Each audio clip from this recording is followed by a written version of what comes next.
they finally connected Venom to the MCU. But I will not say how, because that is a spoiler. But it's not itself in the movie, it's in the after credits scene. So it's not really a spoiler of the movie itself, but still it would be a spoiler to say it. Anyway, this movie is unfortunately such a mess.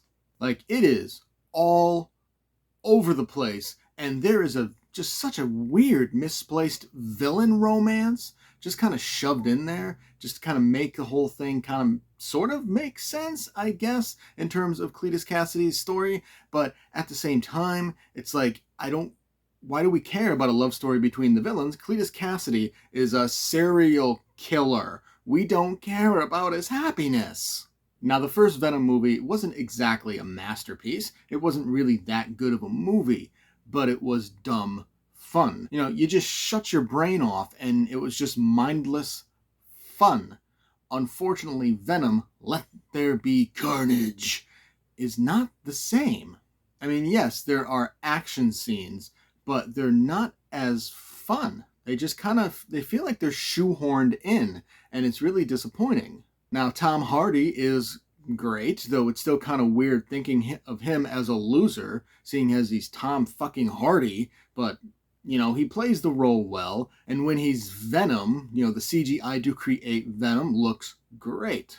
Woody Harrelson is also amazing as Cletus Cassidy. He plays a complete psycho very, very well. His tone of voice really makes it creepier, but at the same time, they're trying to make us care about him because he has a love interest, because they took her away from him and he's looking for her, that being Screech. Was it Screech? Yeah, I think it was Screech. Whatever. You know, they try to make him a sympathetic character because he was abused as a child. He killed his mother and his grandmother. He was beaten by his father.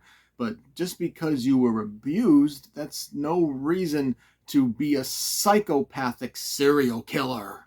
So I'm sorry, I feel no sympathy for the character of Cletus Cassidy, and I do not care about this weird love story. Though seeing Carnage come to life was pretty cool, CGI to create him was just as good as Venom, and the fight scene at the end was overall well done, but it just seemed so rushed. It was like the entire movie was overall filler just to see this big final showdown between Venom and Carnage. And when we get that final battle, it just felt rushed, like they ran out of time and they had to quickly end it.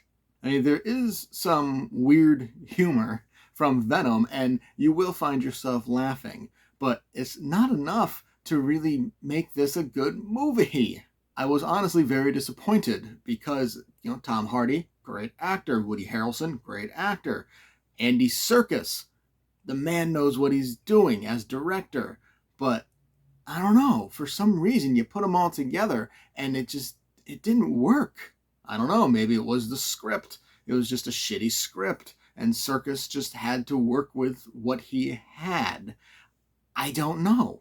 Overall, I mean, it's really just a disappointing movie. I really wanted to like it because I enjoyed the first movie because it is just dumb, mindless fun.